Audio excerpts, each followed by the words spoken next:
Easy and Slow Storytelling with Jack Ma.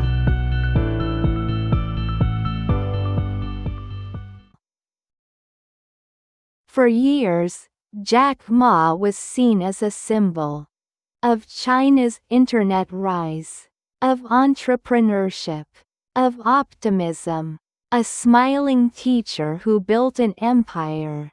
But that image tells only part of the story, and it hides the real forces behind his rise and fall. Jack Ma did not come from power. He did not come from money. He did not come from technology. He came from rejection, repeated, and formative. He failed exams, failed job interviews, failed university entrance tests, again and again.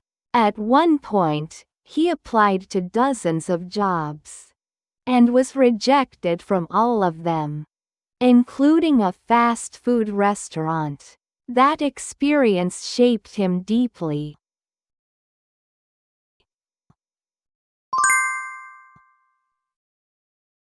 Jack Ma was born in Hangzhou in 1964, at a time when China was closed, poor, and cautious. He grew up practicing English with tourists, offering free tours, just to learn the language. That curiosity mattered more than credentials. He trained as a teacher. English, not engineering, not finance. He learned to communicate, to persuade, to read people, skills that would later define his leadership, much more than technical knowledge ever could. When the internet arrived in China, Ma saw something immediately. Not technology, opportunity. He did not understand how it worked, but he understood what it could do. Connect small businesses to the world. Give them visibility. Give them power. Alibaba began in an apartment. With friends. With borrowed money. With almost no infrastructure. The idea was simple. Help Chinese manufacturers find global buyers. No inventory. No products. Just a platform. At the time, this looked naive. China's logistics were weak. Trust was low. Payments were unreliable. The market was fragmented. Western competitors dismissed it. Local competitors underestimated it. Jack Ma leaned into belief. He focused on small businesses. Not corporations. Not elites. Merchants ignored by banks. Ignored by large platforms. Ignored by policy. Alibaba became their doorway. Trust was the biggest problem. So Ma attacked it directly. Ratings. Escrow payments. Dispute resolution.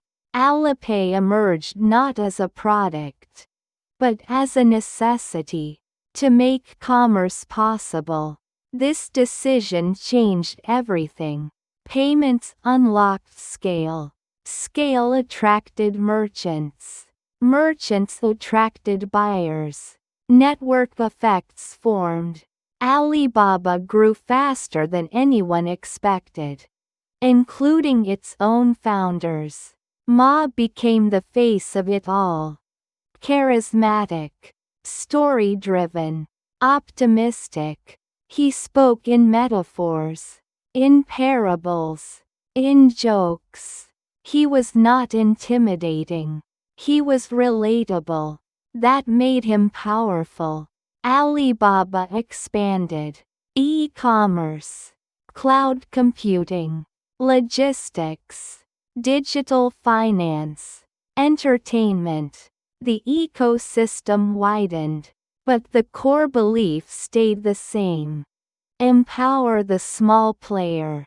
At massive scale, the company went public. Valuations exploded. Jack Ma became one of the richest men in the world. And one of the most visible.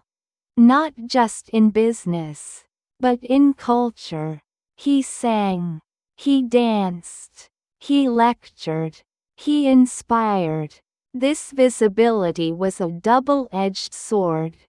In China, influence without alignment is dangerous. And Jack Ma's confidence grew. He spoke openly, sometimes critically, about banks, about regulation, about innovation versus control. The turning point came quickly. A speech, a comparison, a line crossed. Ant Group's IPO was halted. Regulators stepped in. Business models were re-examined. Power was reasserted. Jack Ma disappeared from public view. Not officially, but perceptibly. The smiling symbol faded. Alibaba adjusted, restructured, complied, survived. But something fundamental changed. This was not just about one man. It was about boundaries. In China's system, success is conditional. Innovation is welcomed until it threatens stability or challenges authority. Jack Ma learned this the hard way. His story shifted from triumph to caution, from icon to absence, and then gradual re-emergence. Some see this as a fall, others as a correction, but the truth is more complex. Jack Ma built something extraordinary within a system that allowed it, and then reminded him of its limits. Today, Alibaba remains powerful, but more restrained, more segmented, more careful. Jack Ma is no longer its voice. And perhaps that was inevitable. His legacy is still significant.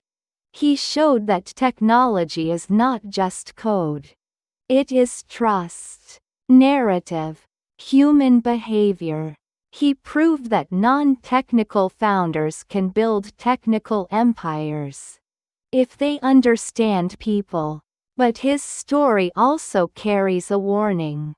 That scale brings scrutiny. That influence attracts limits. That in some systems, independence has a ceiling. No matter how valuable you become. The lesson of Jack Ma is not failure. It is context. He succeeded because he understood his moment. And stumbled when the moment changed. That does not erase his achievement. It defines it. He once said that today is difficult. Tomorrow is more difficult. But the day after tomorrow is beautiful. Most people give up tomorrow. Jack Ma did not. But even perseverance has boundaries. The open question now is relevance. What role does Jack Ma play in the future? As an educator, as a thinker, as a quiet investor, as something else entirely, because the era that made him possible has evolved. And the era ahead will demand a different kind of leadership.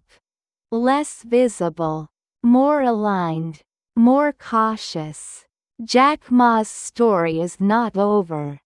But it is no longer about ascent. It is about adaptation.